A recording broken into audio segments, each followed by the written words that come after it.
BTech में हमने खबरें देखी बहुत सारी, आईआईटी बॉम्बे में होके बच्चे सुसाइड कर रहे हैं, ठीक है। तो उस कॉलेज में जाने का मेरा फायदा क्या हुआ अगर मेरे को वहाँ पे जान देनी पड़ रही है अपनी? मुझे एक बात बताओ, फालतू का ये ऑब्सेशन रखना, फालतू की ये 2 कौड़ी की घटिया सोच रखना, बी पॉजिटिव वाली, ठीक है। इससे इमेच्योर, इससे बेकार कोई चीज़ नहीं होती। बी पॉजिटिव और मैं क्यों सोचूं मेरा नहीं होगा, मेरा तो होगा ही होगा, ये होगा। भाई सोचते रहो, भाई सोचते रहो, कोई भगवान देख रहा है मुझे और मेरा अच्छा ही करेगा। ऐसा अच्छा हो रहा होता तो बस तुम्हारे साथ ही होता अच्छा, बाकी किसी के साथ तो होता नहीं।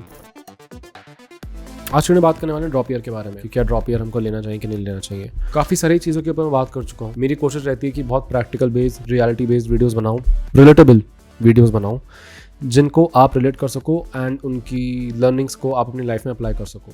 तो वो चीज़ लोगों को काफ़ी पसंद आती है। अगर आपको ऐसी और वीडियोस चाहिए तो आप मुझे बता सकते हो। जो पुरानी वीडियोस उनको आप चेकआउट कर सकते हो, लाइक कर सकते हो यार, एंड सब्सक्राइब भी कर सकते हो चैनल को अगर आपको इस तरह की वीडियोस अच्छी लगती हैं तो। और मुझे बता भी सकते हो कमेंट करके कि और कौन सी वीडियोस चाहिए। ड्रॉप ईयर की अगर मैं बात करूं तो ड्रॉप ईयर लेने में उतनी प्रॉब्लम नहीं है। प्रॉब्लम तब है जब आप एक हेल्दी ड्रॉप ईयर नहीं ले रहे हो। हेल्दी ड्रॉप ईयर से मेरा मतलब क्या हुआ, ड्रॉप ईयर बहुत खतरनाक प्रूव हो सकता है आपके लिए, आपकी मेंटल हेल्थ के लिए, ठीक है।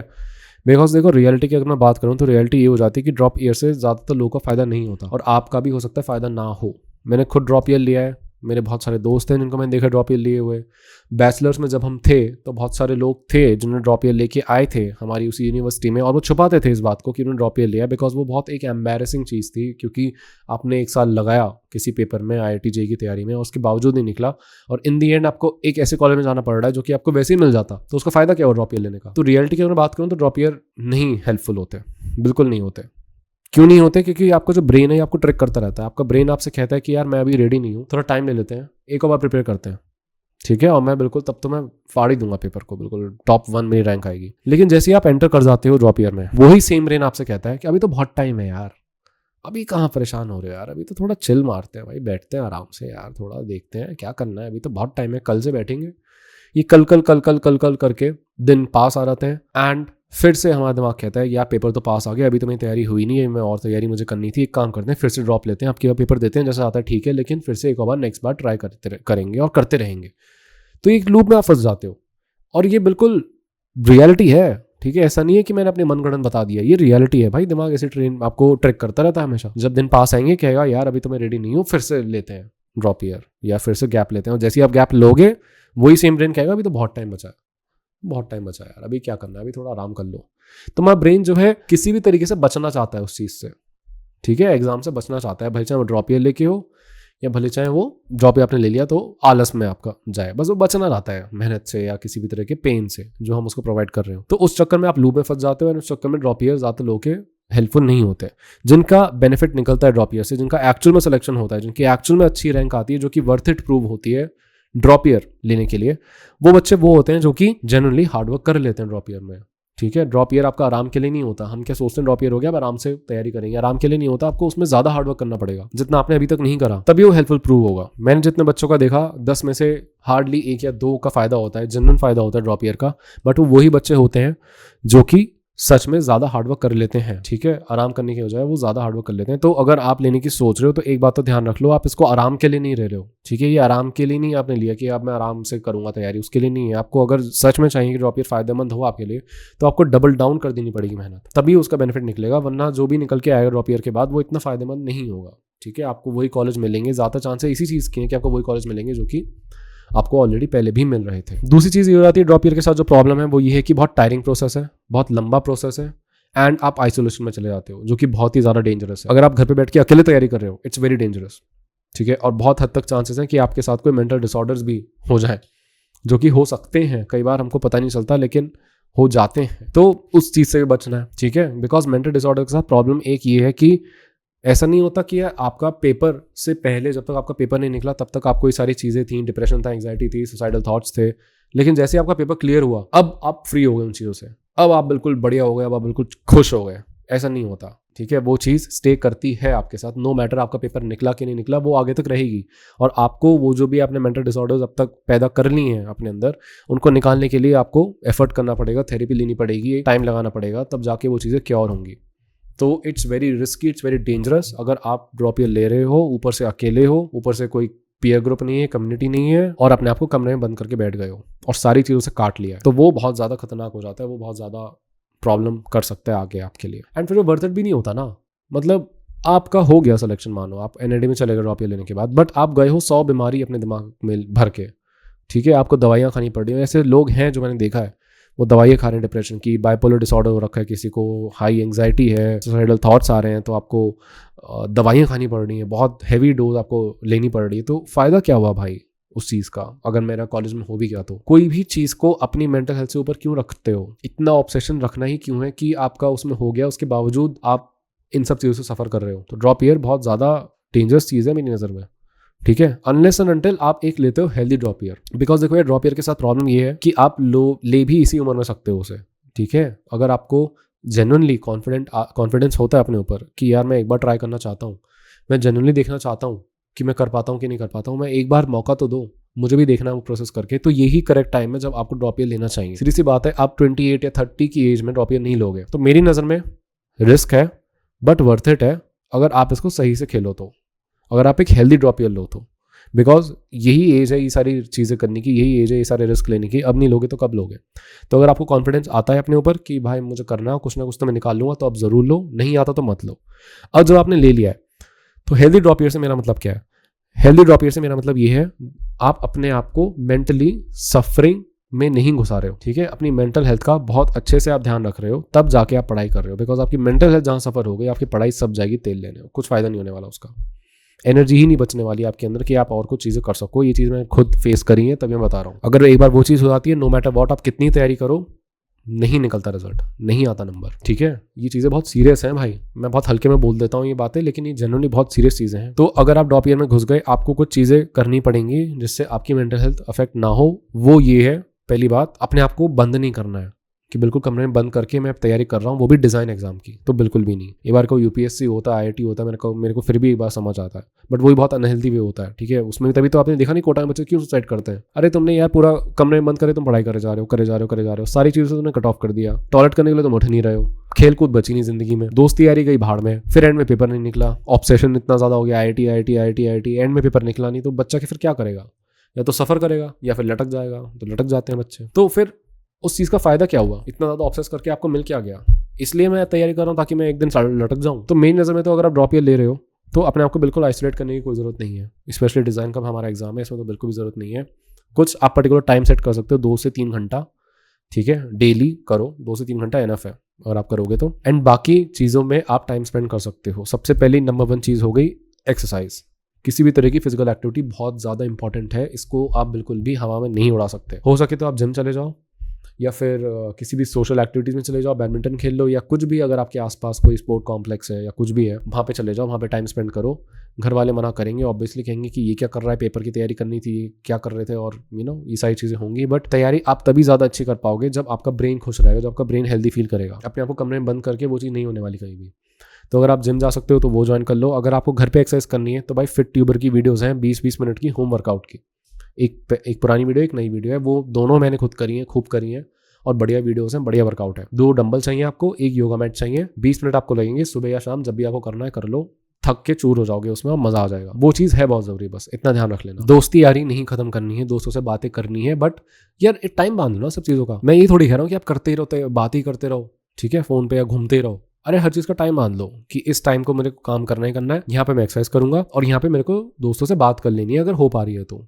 ऐसा नहीं कि आप रोज ही करे जा रहे हो, बट अगर आपके पास कोई ऑफलाइन दोस्त है जिनके साथ आप हैंग आउट कर सकते हो, वो करो सारी चीजें। एक हेल्दी वे में ड्रॉप ईयर लो भाई, एक कम्युनिटी ढूंढ लो, एक पीयर ग्रुप ढूंढ लो, ऑनलाइन या ऑफलाइन, अगर आपको कहीं पे मिल जाए। पीयर ग्रुप बहुत जरूरी है, बिकॉज अगर आप आइसोलेशन में तैयारी करोगे आपको अपनी प्रोग्रेस पता ही नहीं चल पाएगी। कोई अगर साथ में हो जाता है जो कि सेम उस एग्जाम की तैयारी कर रहा है, तो सीधी सी बात है वो एक एड की तरह काम करती है चीज। एक दूसरे की आप हेल्प भी कर सकते हो, पता भी चल जाता है, बातचीत भी हो जाती है, इधर उधर की बातें भी हो जाती हैं। एक मेंटोर का होना भी बहुत जरूरी है, ठीक है। अगर आपने कोचिंग वगैरह भी अप्लाई कर रखी है तो मेंटोरशिप तो आपके पास होगी। अगर आप अकेले कर रहे हो, कोचिंग आपने अप्लाई नहीं करी, तो कोशिश करोगे एक मेंटोर ढूंढने की जो कि आपको गाइड कर पाएगा सही रास्ते की तरफ। वो बहुत इंपॉर्टेंट हो जाता है। कुछ भी हमें ऐसा नहीं करना है जिसमें हमारी मेंटल हेल्थ खराब हो, बस इतना ध्यान रख लो। किसी भी तरह का ऑब्सेशन नहीं करना है किसी भी इंस्टीट्यूट से, एनआईडी से, आईआईटी से नहीं करो भाई। ये ऑब्सेशन बहुत रिस्की चीज है। इंसान इन दी एंड कहीं पे भी खुश नहीं होता। हमने रोज खबरें देखी हैं, लोग आईआईटी में भी जाके सुसाइड करते हैं। अभी मैं खबर पढ़ रहा था, एक 30 साल की लड़की थी, लड़की कहूँ या औरत कहूँ, पीएचडी कर रही थी आईआईटी खड़गपुर से, आई थिंक कानपुर से।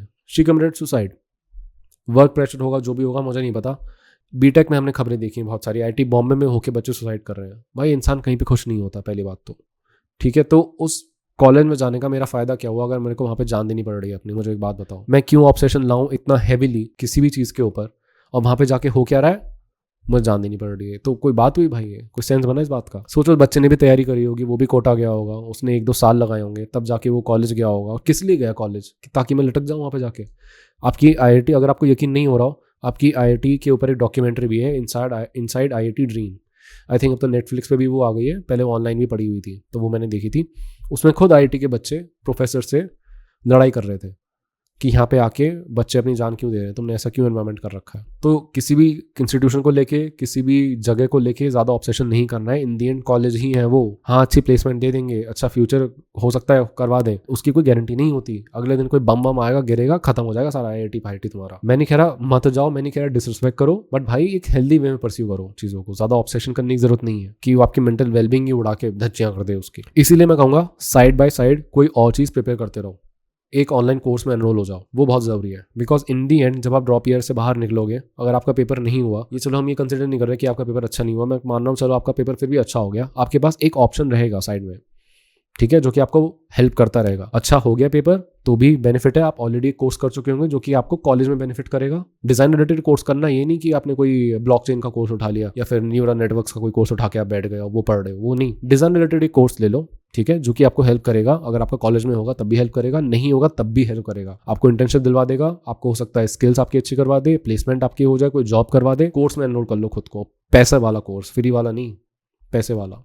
फ्री वाला तो आप नहीं करने वाले, फ्री वाला कोई कोर्स नहीं करेगा। पैसे वाला जब आप कोर्स करोगे मजा भी आएगा आपको, प्रोग्रेस आपकी होगी और वो चीज़ आपकी तैयारी में भी हेल्प करेगी। ऐसा नहीं होने वाला कि वो बिल्कुल आउट ऑफ द कॉन्टेक्स्ट हो गया है। वो वहाँ पे जो आपको चीज़ें सिखाई जाएंगी वो आपकी प्रिपरेशन में भी बहुत ज़्यादा हेल्प करेंगी, ठीक है। तो ये इसको भी मैं हाईली रिकमेंड करूंगा कि सिर्फ और सिर्फ एक एग्जाम के पीछे ड्रॉप ईयर में तैयारी मत करो। साइमल्टेनियसली एक और चीज़ चलाओ, ऑनलाइन एक कोर्स लो, कहीं पे भी एनरोल हो, ऑफलाइन हो, कुछ भी हो, क्योंकि ज़्यादातर चांसेस यही हैं, बहुत सैड रियलिटी है लेकिन चांसेस यही हैं कि आपका ड्रॉप ईयर के बाद भी ज़्यादा कुछ नहीं होने वाला, अनलेस एंड अनटिल आपने बहुत ज़्यादा हार्डवर्क करा तो एटलीस्ट आपके पास एक और चीज़ होगी जिस पे आप फॉल बैक कर पाओगे, ठीक है, अप्लाई कर पाओगे इंटर्नशिप पे, आपके पास सर्टिफिकेट्स होंगे। और उसको इसलिए मत करो क्योंकि मुझे सर्टिफिकेट के लिए कर रहा हूँ, उसको इसलिए करो क्योंकि ये चीज़ मेरे को जॉब दिलवा सकती है, राइट, ये चीज़ मेरे को आगे कॉलेज में हेल्प करेगी। आपके पास एक एज रहेगी दूसरे बच्चों के ऊपर अगर आप कॉलेज में जाओगे तो, कि मैंने ये चीज़ करी है, मुझे ये चीज़ अच्छे से आती है, अब मुझे कॉलेज में बैठ के वो चीज़ सीखने की जरूरत नहीं पड़ रही है। इंस्टेड मैं कॉलेज में जाके अब अप्लाई कर सकता हूँ इंटर्नशिप्स के लिए बहुत पहले से ही, इसलिए करो वो चीज़। वो आपका हो जाएगा प्लान बी एक तरीके से। अगर आपका नहीं निकला तो, अगर आपका निकल गया, अगर आपका कोई अच्छी जगह सिलेक्शन हो गया तो वो आपको हेल्प आगे भी करता ही रहेगा, उसमें कोई बात तो है ही नहीं, कहीं से भी कहीं तक आपको नुकसान तो नहीं कर रहा है वो। अगर आपके अंदर ये थॉट आता है कि भाई मैं तैयारी करूंगा या ये करूंगा या वो करूंगा, तो आप कुछ दिन करके देखो, आपको पता चलेगा आप पूरे दिन वैसे भी तैयारी नहीं करते हो, ठीक है। फ़ोन में हम 6-7 घंटे पे अपने वैसे बिता रहे होते हैं, इधर उधर फिर बातें करते हैं, फिर सो जाते हैं, फिर कुछ करते हैं। तो अब वैसे भी हम इतनी प्रोडक्टिव तैयारी तो नहीं कर रहे होते हैं। प्रोडक्टिव तैयारी अगर आपको करनी है तो ज़्यादा से ज़्यादा 2 या 3 घंटे होगी प्रोडक्टिव, जहाँ पे आप जेन्युइनली काम करोगे। उसके अलावा जो टाइम बचा वो चीज़ें आपको फिल करनी है बहुत डिफरेंट चीज़ों से। कोर्स ले लो, जैसे मैंने बताया, एक्सरसाइज वगैरह कर लो, दोस्तों से बात कर लो, कोई कम्युनिटी वगैरह है वो ज्वाइन कर लो। इन सब चीज़ों से जनरली हेल्प होती है। ये सिर्फ मैं ये पिताजी वाली टॉक नहीं करना चाह रहा कि अच्छी अच्छी बातें कर रहा हूँ, ये कर रहा हूँ, ये सब जनरली आपको हेल्प करेंगी। तीसरी चीज़ मैंने कहा है बी रेडी फॉर एवरीथिंग। जैसे कि मैंने अभी पहली बात कर ली, ऑब्सेशन नहीं करना है।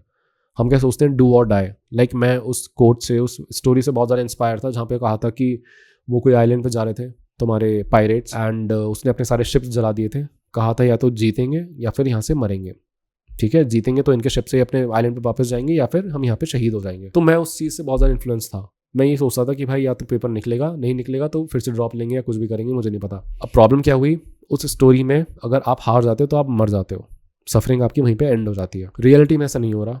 रियलिटी में अगर आपका पेपर नहीं निकला, आपके पास प्लान बी ही नहीं है, अब आप खाली हो गए, क्या करोगे? अब सफरिंग है आपके पास, या तो आप मर जाते हो तो कोई बात ही नहीं होती, नहीं मर रहे रियलिटी में तो आपकी डेथ नहीं हो रही। तो इसलिए प्लान बी रखना बहुत ज़्यादा ज़रूरी है, ठीक है। तो मैं कहूँगा हर चीज़ के लिए तैयार रहो, be ready for each and everything. कुछ भी हो सकता है, सारी चीज़ों के बारे में सोचो। प्लान बी भी सोचो, प्लान सी भी सोचो, प्लान डी भी सोच लो। नेगेटिव थिंकिंग यहाँ पे लगाना बहुत ज़्यादा ज़रूरी है। फालतू का ही ऑब्सेशन रखना, फालतू की ये 2 कौड़ी की घटिया सोच रखना, बी पॉजिटिव वाली, ठीक है। इससे इमेच्योर, इससे बेकार कोई चीज़ नहीं होती। बी पॉजिटिव और मैं क्यों सोचूं मेरा नहीं होगा, मेरा तो होगा ही होगा, ये होगा। भाई सोचते रहो, भाई सोचते रहो, खुश रहो। जब नहीं होगा ना पता चल जाएगा, पड़े होगे तुम डिप्रेशन में बढ़िया करके। सोचते रहो कोई भगवान देख रहा है मुझे और मेरा अच्छा ही करेगा। ऐसा अच्छा हो रहा होता तो बस तुम्हारे साथ ही होता अच्छा, बाकी किसी के साथ तो होता नहीं। तो इसलिए मैं कह रहा हूँ यहाँ पे नेगेटिव थिंकिंग ज़रूरत है। प्लान बी भी रखो, प्लान सी भी रखो, ये नहीं निकला तो क्या, वो नहीं निकला तो क्या, किसी भी चीज़ को लेकर इतना ऑब्सेशन मत रखो। फिर से कह रहा हूँ मैं, तैयारी करो अच्छे से, 100% ज़रूर दो, लेकिन फिर भी चीज़ रखो कि चूंकि स्टैट्स मेरे सामने कह रहे हैं कि 98% बच्चों का नहीं निकलता और मैं उनमें से आ सकता हूँ, तो मेरे पास प्लान बी कौन सा रेडी है। हर चीज़ के लिए तैयार रहो ताकि आपको फिर से ड्रॉप ईयर ना लेना पड़े, क्योंकि वो पढ़ाई कब तक करोगे यार, फिर से ड्रॉप ईयर लेते रहोगे क्या, वो भी डिज़ाइन वाली तैयारी जिसका कोई कोर्स इतना वाइड भी नहीं है सिलेबस कि आपको अभी बच गया सिलेबस, अब मुझे फिर से करना पड़ेगा, ऐसा भी नहीं है कुछ। तो इसलिए तैयार रहो और कहो कि 1 साल में दे रहा हूँ, इसके बाद या तो मैं जाऊँगा या फिर कहीं और जाऊँगा या फिर कुछ और होगा, बस मैं फिर से तो नहीं बैठने वाला, कहीं ना कहीं तो निकल जाऊँगा मैं। ये चीज़ ध्यान रखो हमेशा, ठीक है। इसलिए मैंने कहा किसी कोर्स में एनरोल कर लो ताकि उसके थ्रू आप कहीं और निकल सको, इसलिए एनरोल करो कि आपको सर्टिफिकेट मिल जाए, आपके पास स्किल्स आ जाएं, उसको आप अप्लाई करो, इंटर्नशिप करो और आप निकल सको वहाँ से। और फिर आपको पेपर देने तो देते रहो, जब आपकी एक बार जॉब लग जाती है, जब आपका एक बार को साइड में चल रहा होता है, पेपर आपको जितनी बार देने देते रहो भाई, उससे फिर क्या फ़र्क पड़ रहा है।